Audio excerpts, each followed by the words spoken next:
ધોરણ 8માં પાઠ 11 સંયુક્ત રાષ્ટ્ર યુએનમાં પહોંચ્યા હતા. એમાં આપણે સંયુક્ત રાષ્ટ્ર વિશેનો આપણે ચર્ચા કરી હતી. વિશ્વ સંસ્થાની જરૂરિયાત શા માટે, તેમના કાર્યો, તેમના અંગો અને સામાન્ય સભાનો સભાખંડ તથા સલામતીની સમિતિ એ પહોંચ્યા હતા. સલામતીની સમિતિ યુએનનું આ સૌથી મોટું મહત્વનું અંગ છે. તેમાં 15 સભ્યો છે. કેમાં 15 સભ્યો છે. તેમાંથી યુએસએ, બ્રિટન, ફ્રાન્સ, રશિયા અને ચીન એમ 5 સભ્યો કાયમી છે. બાકીના બિનકાયમી સભ્યો 10 સભ્યોને સામાન્ય સભામાં 2 વર્ષ માટે છૂટે છે.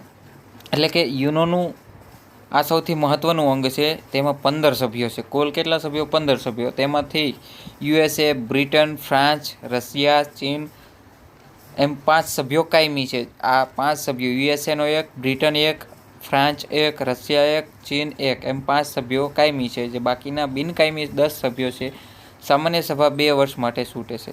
બાકીના 10 સભ્યોને સામાન્ય સભા 2 વર્ષે માટે છૂટે છે.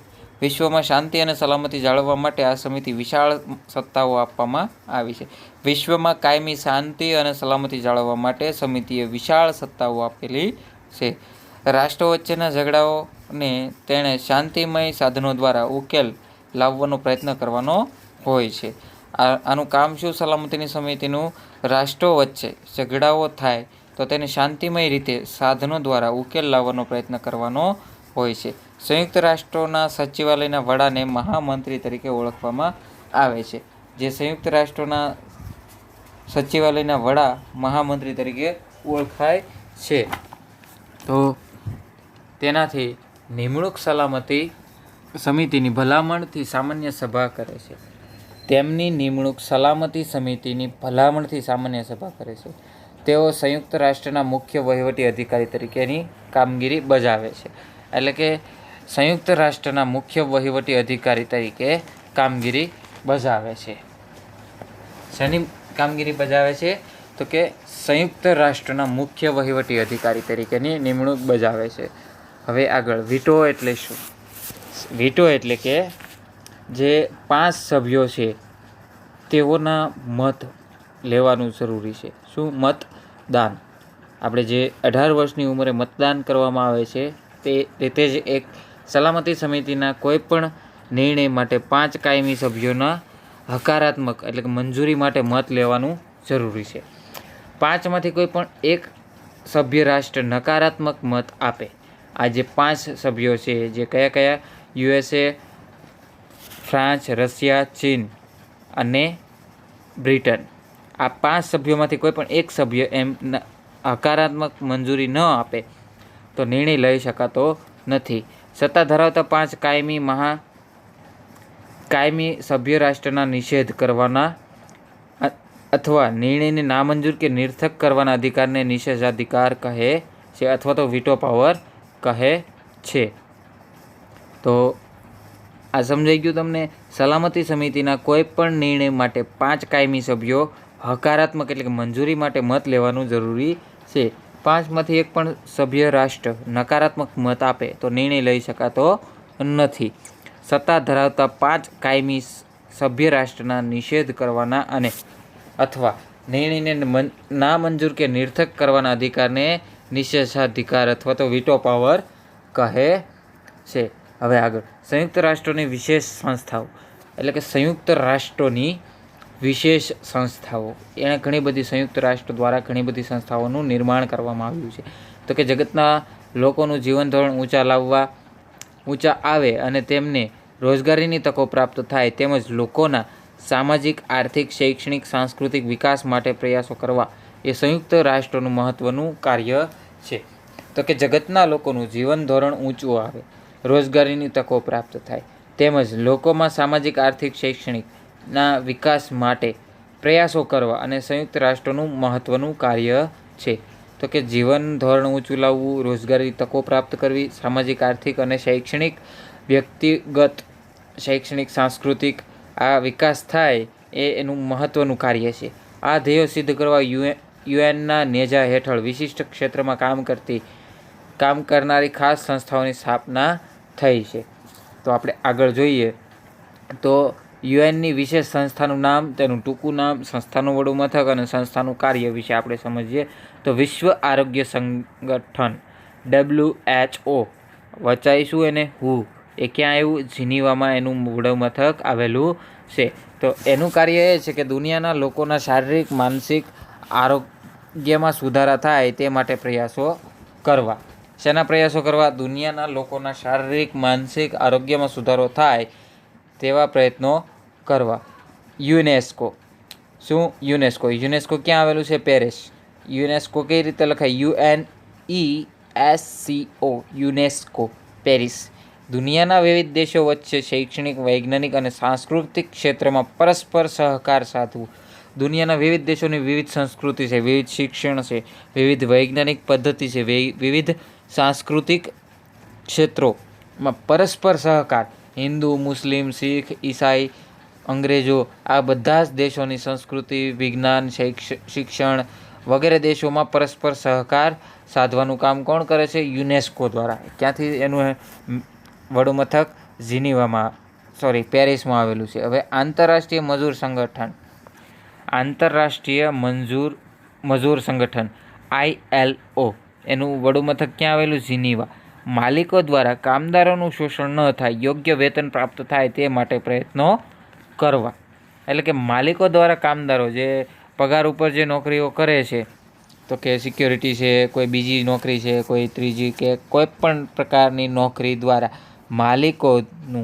માલિકો દ્વારા કામદારોનું શોષણ ન થાય અને યોગ્ય વેતન પ્રાપ્ત થાય તે માટે પ્રયત્ન કરવાનું કામ કોણ કરે છે? ILO, આંતરરાષ્ટ્રીય મજૂર સંગઠન. હવે યુનિસેફ. UNICEF, New York. યુનિસેફ ક્યાં આવેલું છે? વડું મથક ન્યુયોર્કમાં. બાળકોના જીવનની ગુણવત્તા સુધરે, યોગ્ય અને પોષણક્ષમ આહાર પ્રાપ્ત થાય તેવા કલ્યાણના કાર્યક્રમો યોજે છે. તે કયા કાર્યક્રમો યોજે? તો કે બાળકોના જીવનની ગુણવત્તા. બાળકોનું જે જીવન છે એક સમયસર એને એજ્યુકેશન મળે, સમયસર એને બધું નોકરી મળે તથા યોગ્ય અને પોષણક્ષમ આહાર પ્રાપ્ત થાય એવા બાળ કલ્યાણના કાર્યક્રમો યોજે છે. FAO, ખોરાક અને કૃષિ સંગઠન એનું ટૂંકું નામ FAO. FAO. રોમ ક્યાં આવેલું છે? રોમ, ઇટાલીમાં આવેલું છે. ન્યુયોર્ક ક્યાં આવ્યું? અમેરિકા. વોશિંગ્ટન DC ક્યાં આવેલું? અમેરિકા. હવે આપણે રોમ વિશે, ખોરાક અને કૃષિ સંગઠન વિશે આપણે જાણીએ તો વિશ્વમાં અન્નનું ઉત્પાદન વધે અને કૃષિનો વિકાસ થાય એવા પ્રયાસો કરવા. વિશ્વમાં અન્નનું ઉત્પાદન વધે તો કે જે આપણે આ સાઈડમાં વીઘા બાય જમીનનું માપ એક પ્રકારનું એકમ છે વીઘા. તો એક વીઘે કેટલું અનાજ ઉત્પન્ન થશે એ બધું પ્લાન કોણ કરે? ખેડૂતો. તો વધારે થોડી જમીનમાં વધારેમાં વધારે પાકનું ઉત્પાદન થાય તેવા વિકાસ અને પ્રયાસો કરવા. વિશ્વ બેંક. IBRD વોશિંગ્ટન DCમાં આવેલી છે. ક્યાં આવેલી છે? Washington DC. વિશ્વયુદ્ધ દરમિયાન ખુવાર થયેલા દેશોના પુનઃનિર્માણ માટે ધિરાણ અને વિકાસશીલ દેશોના વિકાસ તેમજ મહાનગરોના પ્રોજેક્ટ માટે ધિરાણ આપવું. એટલે કે વિશ્વયુદ્ધ દરમિયાન જે દેશમાં નુકસાની થઈ હોય તેવા દેશોને ધિરાણ આપવું તથા પુનઃનિર્માણ માટે તેમજ મહાનગરોના પ્રોજેક્ટ માટે ધિરાણ આપવું. એનું કાર્ય શું છે? તો કે વિશ્વના ખુવાર થયેલા દેશોના પુનઃનિર્માણ માટે ધિરાણ, વિકાસશીલ દેશોના વિકાસ તેમજ મહાનગરોના પ્રોજેક્ટ માટે ધિરાણ આપવું. હવે નીચેના પ્રતીકો કઈ નિશાની કોની છે તેના વિશે આપણે વિસ્તૃતમાં વાત કરીએ તો કે પહેલી નિશાની છે યુનાઇટેડ નેશનલ ઓર્ગેનાઇઝેશન. પછી બીજી છે WHOની, વર્લ્ડ હેલ્થ ઓર્ગેનાઇઝેશન. હવે આગળ આપણે ત્રીજી યુનિસેફ. યુનાઇટેડ નેશનલ શું છે? યુનિસેફનું પૂરું નામ યુનાઇટેડ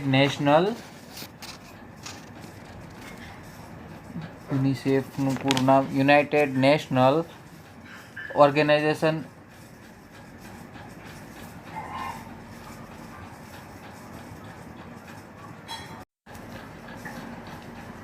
યુનેસ્કોનું પૂરું નામ છે united national education and science and organization. પછી ચોથી આકૃતિ છે ILO, ઇન્ટરનેશનલ લેબર ઓર્ગેનાઇઝેશન. પાંચમી આકૃતિ છે યુનિસેફ, યુનાઇટેડ નેશનલ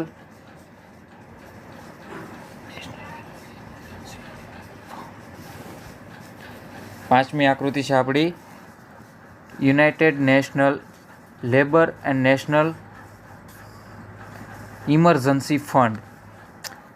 પછી આ છઠ્ઠી આકૃતિ છે આ FAO, ફ્લાય ઓફ ઇન્ટરનેશનલ કોર્ટ ઓફ જસ્ટિસ. આપણે ઇન્ટરનેશનલના ઝઘડાઓ છે એ કઈ કોર્ટમાં થાય છે તો કે ફ્લાય ઓફ ઇન્ટરનેશનલ કોર્ટ ઓફ જસ્ટિસ. સાતમું છે world bank. World bank international bank છે. આ કઈ છે? World bank. અને UNIDO international development and organization. એનું ફૂલ ફોર્મ શું છે? Unit national industries development and organization. તો હવે આપણે આગળ જોઈએ તો સંયુક્ત રાષ્ટ્રો ભારતનો સહકાર. સંયુક્ત રાષ્ટ્રો યુનોને ભારતનો સહકાર.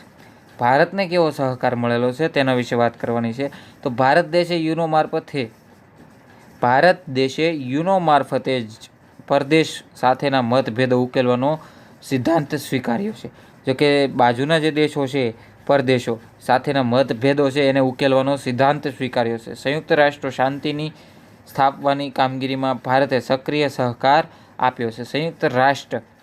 સંયુક્ત રાષ્ટ્રોની શાંતિ સ્થાપવા કામગીરીમાં ભારતે સહકાર આપ્યો છે. કોરિયાના યુદ્ધમાં ઘવાયેલા સૈનિકોની સારવાર કરવા ભારતે ડૉક્ટરોની ટીમ મોકલી હતી. એટલે કે જે ઉત્તર કોરિયા દક્ષિણ કોરિયાનું જે યુદ્ધ થયેલું હતું, યુદ્ધમાં ઘવાયેલા સૈનિકોની સારવાર કરવા માટે ભારત સરકારે ડૉક્ટરોની ટીમ મોકલી હતી. સંયુક્ત રાષ્ટ્રોના નેજા હેઠળ પોતાના સૈનિકો મોકલી કટોકટી ઉકેલવા ભારતે સહાય કરેલી હતી. સંયુક્ત રાષ્ટ્રોના નેજા હેઠળ પોતાના સૈનિકો મોકલી કટોકટી ઉકેલવા માટે ભારત સરકારે સહાય કરેલી હતી.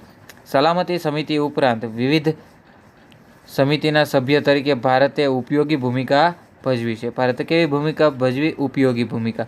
ભારતીયોએ મહત્ત્વના હોદ્દાઓ ધારણ કરી પોતાના જ્ઞાન અને અનુભવનો લાભ અને જ્ઞાન આપ્યો છે.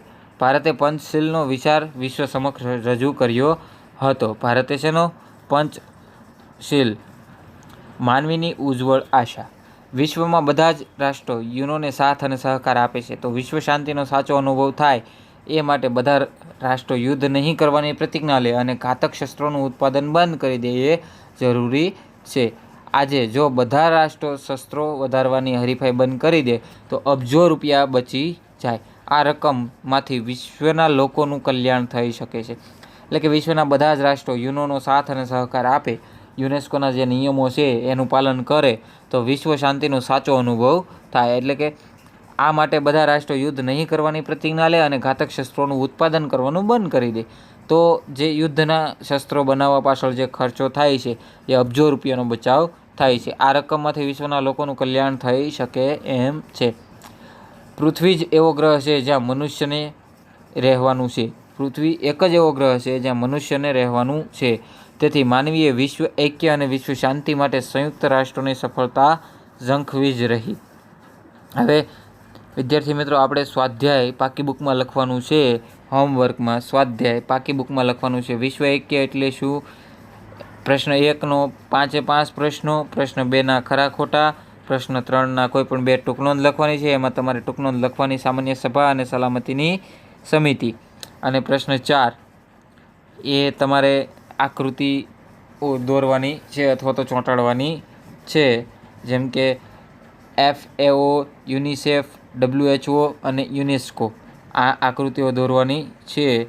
જે 5મો પ્રશ્ન પણ એવો જ છે કે જે ઇન્ટરનેશનલ માધ્યમથી તમે એનું વિસ્તૃત નામ અને સરનામા લખવાના છે. 6થો પ્રશ્ન પણ એવો જ છે કંઈક, એ પણ તમારે લખવાનો છે. ટૂંકમાં આખું સ્વાધ્યાય પાકી બુકમાં સારા અક્ષરે લખવાનું છે. હવે અહીંથી આપણે આવતા લેક્ચરમાં ભણીશું.